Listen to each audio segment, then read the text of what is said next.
प्रिय छात्रों, किरण क्लासेस वात्सलीगंज में आपका स्वागत है।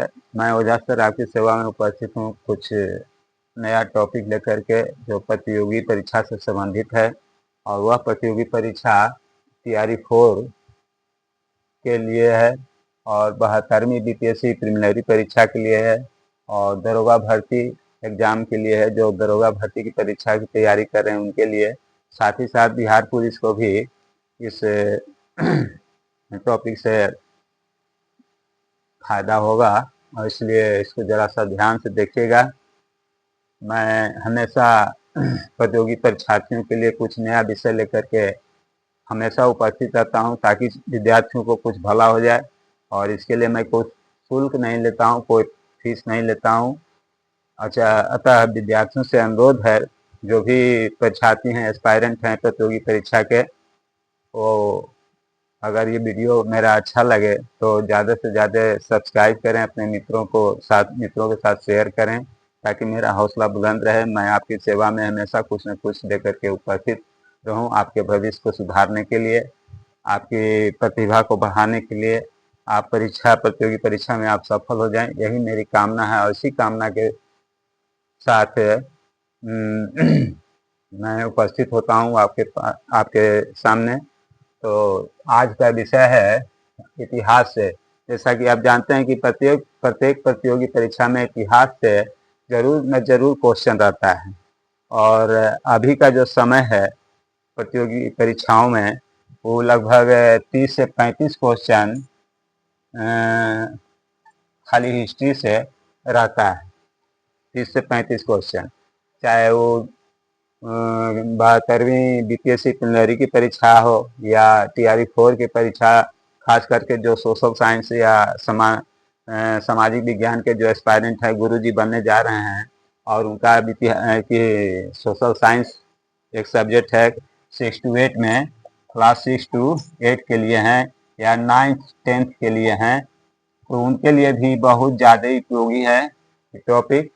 क्योंकि टॉपिक जो है वो एनसीईआरटी बुक से मैं पढ़ा रहा हूँ। और जैसा कि आप जानते हैं कि ज़्यादा से ज़्यादा क्वेश्चन, लगभग 90% क्वेश्चन आपको एनसीईआरटी से ही सेट होता है। और पिछले कुछ प्रतियोगी परीक्षा का प्रश्न पत्र बीपीएससी का आप देखेंगे बहुत लंबा एमसीक्यू नहीं रहता है। एमसीक्यू एक उत्तरीय प्रश्न नहीं रहता है, एमसीक्यू रहता है लेकिन थोड़ा घुमा के रहता है, कुछ कथन के रूप में रहता है, कुछ व्याख्या के रूप में रहता है। तो ये पैटर्न बदला है बीपीएससी, तो इसी को देखते हुए परीक्षार्थियों को अपने तैयारी करनी चाहिए। क्योंकि बहुत सा कथन दे देता है, बहुत सा ऑप्शन दे देता है कि इसमें कौन कौन सही है कौन नहीं सही है। तो इस तरह के क्वेश्चन अब बीपीएससी सेट कर रहा है परीक्षार्थियों को भरमाने के लिए, ताकि वो कम से कम क्वेश्चन हल कर सकें। और एक बात और कह रहे हैं कि आज जो प्रश्न पत्र अब बीपीएससी द्वारा जो सेट किया जा रहा है पिछली कुछ परीक्षाओं में, उन प्रश्न पत्रों को आप देखिएगा तो कोई टीम आपका सेटर नहीं रह रहा है।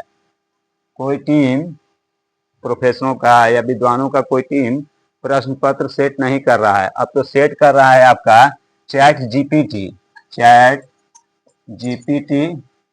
और एआई, ये ही क्वेश्चन सेट कर रहा है।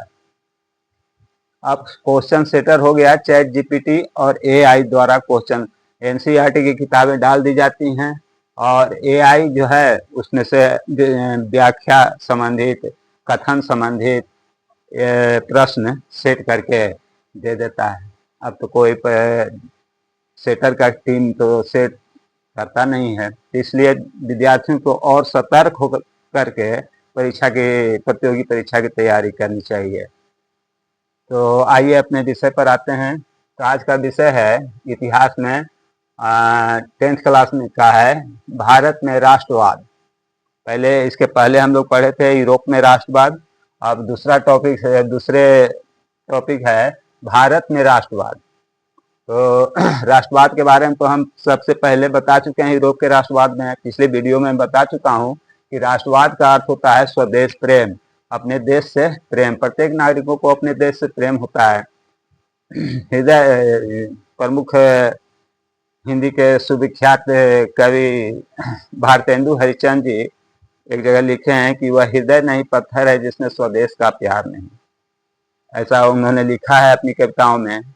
तो वह हृदय नहीं पत्थर है जिसमें स्वदेश का प्यार नहीं। तो आजकल तो प्रत्येक नागरिकों को अपने देश के प्रति प्रेम रहता है, श्रद्धा रहता है, तो इसी को राष्ट्रवाद कहा जाता है। तो इसी राष्ट्रवाद में आज हम लोग पढ़ेंगे असहयोग आंदोलन। असहयोग आंदोलन जो एनसीईआरटी के किताब 10th क्लास के में है, दिया हुआ है दूसरे भाग में, दूसरा चैप्टर में। तो आइए क्या है। और एक बात और कह देना चाहता हूँ कि इतिहास में तो बहुत सी बातें रहती हैं और उसको याद करना और संभाल के दिमाग में रखना थोड़ा कठिन हो जाता है। इसलिए मैं सभी प्रमुख बातों को एक जगह पॉइंट वाइज कर करके आपको नोट करवा दे रहा हूँ, और इसको आप ध्यान में रखिएगा तो प्रतियोगी परीक्षा में आपको एक भी क्वेश्चन नहीं छूटेगा, एक भी कथन नहीं छूटेगा, ऐसा मेरा विश्वास है। और ऐसा पॉइंट वाइज जब आप आंसर लिखिएगा 1 2 3 4 5 कर करके क्रमबद्ध रूप से, सिस्टमेटिक रूप से, तो आपको पैसेज पैराग्राफ में उत्तर लिखने से ज़्यादा नंबर आपको इसमें मिलेगा। मैं प्रयोग करके देखा हूँ, बीपीएससी की परीक्षा में दिया हूँ, उसमें इस तरह से मैं क्वेश्चन का आंसर दिया तो क्वेश्चन नंबर ज़्यादा उठा। तो आइए अपने विषय पर आते हैं। अपनी प्रसिद्ध भारत में राष्ट्रवाद, और टॉपिक है असहयोग आंदोलन, गांधी जी चलाए थे। देखिए, अपनी प्रसिद्ध पुस्तक हिंद स्वराज, ये भी एमसीक्यू में पूछ सकता है कि हिंद स्वराज किसका लिखा हुआ है। महात्मा गांधी का लिखा हुआ है। कब लिखे हैं? 1909 में, 1909 ईस्वी में। तो उसमें महात्मा गांधी जी कहते हैं कि भारत में ब्रिटिश शासन भारतीयों के सहयोग से ही स्थापित हुआ था। ध्यान दीजिएगा, गांधी जी का अपना किताब है स्वराज हिंद में, हिंद स्वराज में वो लिखते हैं कि अंग्रेजों का शासन जो यहाँ हुआ था वो भारतीयों के सहयोग से हुआ था। अगर भारतीय लोग उस समय सहयोग अंग्रेजों को नहीं करते तो भारत कभी गुलाम नहीं होता। कुछ भारतीय थे जो जिनका विचार गलत था देश के प्रति, तो वैसे लोग अंग्रेजों को समर्थन किए, उसको आश्रय दिए, उसको सहयोग किए, जिसके कारण भारत गुलाम हो गया अंग्रेजों का। तो और ये बात का पता किसे चलता है? हिंद स्वराज नामक पुस्तक, इसके लेखक कौन है? महात्मा गांधी। कब लिखे? 1909 में, 1909 ईस्वी में। गांधी जी का कहना है कि अगर भारत के लोग, अगर भारत में रहने वाले लोग अपना सहयोग, कोऑपरेशन वापस ले लें, खींच लें सहयोग, तो साल भर के अंदर ब्रिटिश शासन ढह जाएगा। मैंने कह रहा हूँ, एनसीईआरटी की किताब में लिखा हुआ है, साल भर के अंदर ब्रिटिश शासन ढह जाएगा, अर्थात अंग्रेज लोग यहाँ से भाग जाएंगे और भारत पूर्ण रूप से स्वतंत्र हो जाएगा। साल भर के अंदर अगर भारतीय लोग अपना सहयोग वापस ले लें तब, अंग्रेजों को कोई सहयोग नहीं करें तब, और स्वराज मिल जाएगा, और स्वराज मिल जाएगा, गांधी जी कह रहे हैं फर्स्ट में। सेकंड बात क्या कहे वो कि गांधी जी ने कहा कि सबसे पहले लोगों को सरकार द्वारा दी गई पदवियां लौटा देनी चाहिए। अंग्रेज सरकार भारतीयों को जो अंग्रेज को मदद की थे भारत में शासन करने के लिए, उनको अंग्रेज बहुत बड़ा बड़ा पद दिया था, नौकरी दी थी, सरकारी नौकरी दी थी, सेना में बहाली की गई थी, पुलिस, अदालत, विधायी परिषद, स्कूल और विदेशी वस्तु बहुत सा दिया था अंग्रेज। प्रलोभन में लोग आ गए और अंग्रेज को सहयोग करने लगे। तो गांधी जी कहते हैं कि अगर इन सब को जो भी पदवी दिया है अंग्रेज सरकार भारतीयों को, उसको लौटा देना चाहिए। नौकरी अगर दिया है तो छोड़ देना चाहिए। सेना और पुलिस में काम नहीं करना चाहिए, भर्ती नहीं होना चाहिए। स्कूल, विदेशी वस्तु जो भी है, विदेशी वस्तु जो है उसका बहिष्कार करना चाहिए, बहिष्कार करना चाहिए। तो ये सब गांधी जी असहयोग आंदोलन के अंतर्गत भारतीयों को समझा रहे हैं और कह रहे हैं कि इस तरह से अंग्रेजों को सहयोग नहीं करें तो अंग्रेज अपने भाग जाएगा यहाँ से। तीसरी बात है कि गांधी जी और शौकत अली दोनों प्रिय मित्र थे उस समय। कब? 1920 में। कब? 1920 में। और गर्मी के मौसम के बावजूद, मैंने मार्च अप्रैल मई में बहुत ज़्यादा गर्मी पड़ती है, तो उस गर्मी के बावजूद ये दोनों व्यक्ति गांधी जी और शौकत अली पूरे समर्थन जुटाने के लिए देश भर में, पूरे भारत भर में यात्रा शुरू की है कि अंग्रेजों को असहयोग किया जाए, अंग्रेजों को कोई सहयोग नहीं किया जाए और जो भी पदवी है, नौकरी है अंग्रेज सरकार दी है उसको लौटा दिया जाए। विदेशी जो उसका कपड़ा है और जो सामान है उसका उपयोग हम नहीं करेंगे, उसको हम नहीं खरीदेंगे। ऐसा गांधी जी घूम घूम करके और शौकत अली जी घूम घूम करके 1920 में समर्थन जुटाने के लिए यात्रा की और लोगों से समर्थन मांगा। काफी खींचतान के बाद दिसंबर 1920 में कांग्रेस के नागपुर अधिवेशन में असहयोग कार्यक्रम करने की स्वीकृति मिल गई। हालांकि कांग्रेस पहले समर्थन में नहीं था, कांग्रेस पार्टी समर्थन में नहीं थी, लेकिन खूब खींचातानी हुआ। गांधी जी ऐसे कहे, वो ऐसे कहे, शौकत अली सबको फिर समझाए, तब जाकर के कांग्रेस तैयार हुई और नागपुर में अधिवेशन हुआ 1920 में दिसंबर में।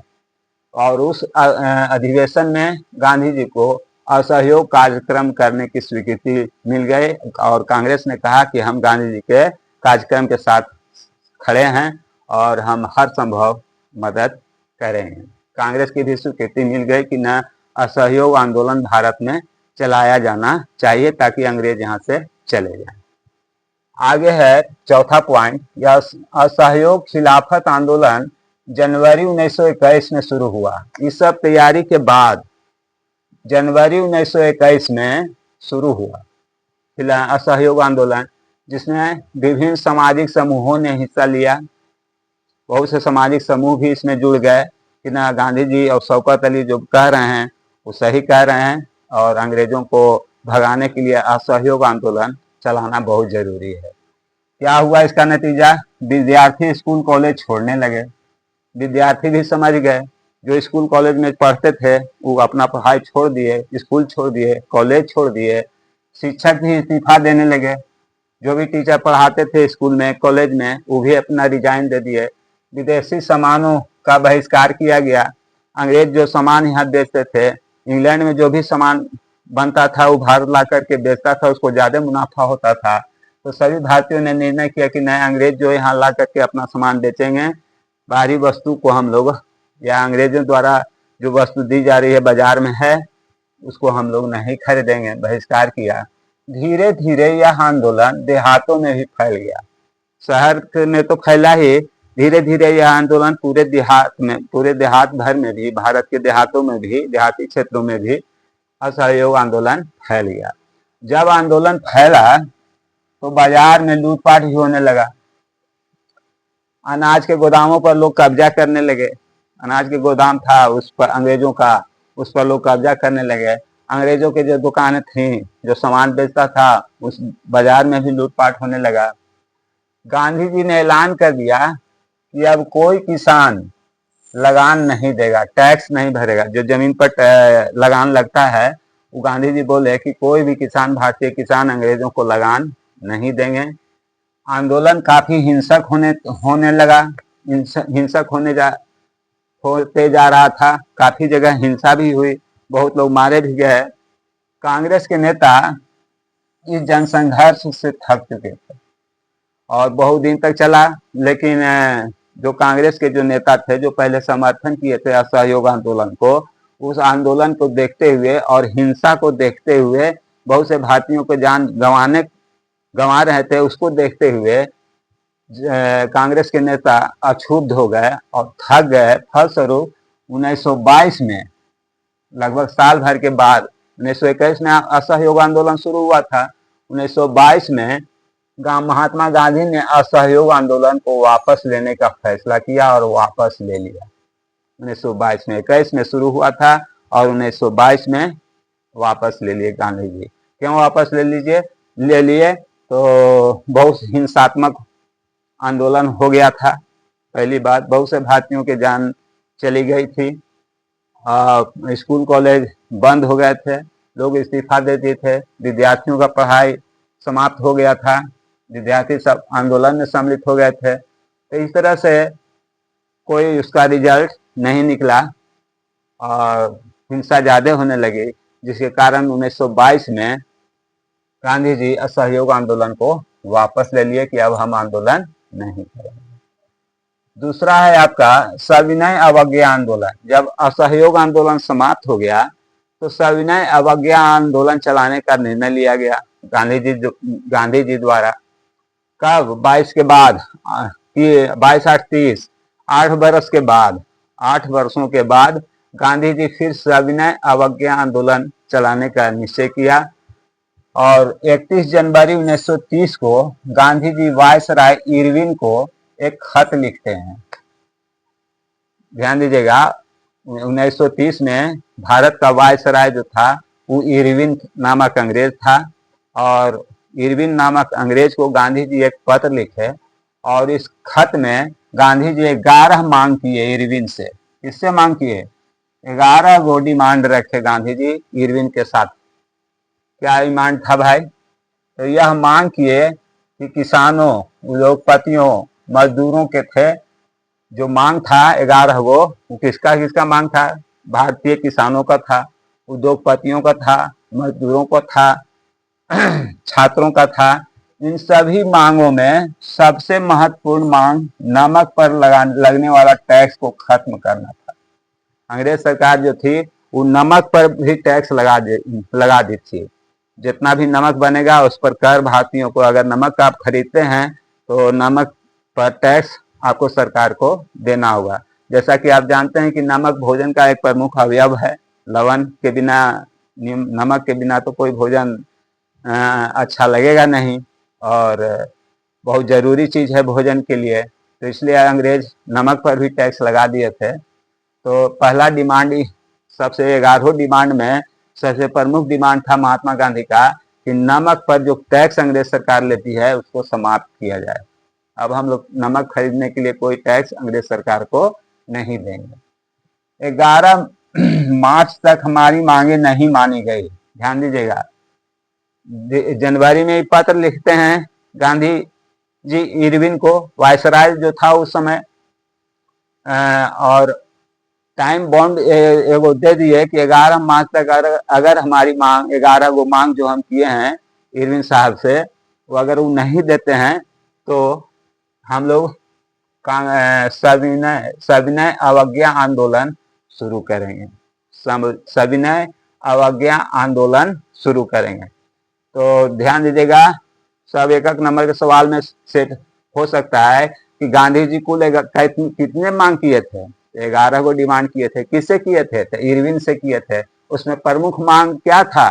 तो नमक पर जो टैक्स अंग्रेज सरकार ले रही थी उसको समाप्त करना था, प्रमुख मांग था। इसके अलावा किसानों की भी समस्याएं थी, मांग था, उद्योगपतियों का भी मांग था, मजदूरों का भी मांग था। 11 गो मांग गांधी जी इरविन साहब से किए थे और जिसमें सबसे महत्वपूर्ण था नमक पर लगने वाला टैक्स को समाप्त करना है। और अगर इरविन साहब 11 मार्च तक हमारी मांग को नहीं मानते हैं तो हम एक आंदोलन चलाएंगे और जिसको सविनय अवज्ञा आंदोलन के नाम से हम लोग जानते हैं या पढ़ते हैं, अध्ययन करते हैं। तो कांग्रेस सविनय अवज्ञा, इसमें कांग्रेस का भी समर्थन था इस आंदोलन को चलाने के लिए। तो सविनय अवज्ञा का अर्थ आप समझ लीजिए। अब सविनय अवज्ञा का अर्थ क्या होता है? मूल अर्थ होता है कि अंग्रेजी शासन के बातों को नहीं मानना। अंग्रेजों को बातों को भारतीय लोग नहीं मानेंगे, उसके शासन को नहीं मानेंगे। अंग्रेज शासन जो भी बात कहेगी उसको हम लोग बहिष्कार करेंगे, अनसुना करेंगे। अब सविनय अवज्ञा आंदोलन, अवज्ञा का यह अर्थ होता है कि अंग्रेज के बातों को नहीं मानना, अंग्रेज के शासनों को नहीं मानना। इरविन साहब झुकने को तैयार नहीं थे। उस समय जो वायसराय इरविन जो थे वो झुकने के लिए तैयार नहीं थे कि हम 11 को मांग किसी भी कीमत पर नहीं देंगे, नहीं देंगे। गांधी जी अंत में हार करके 6 अप्रैल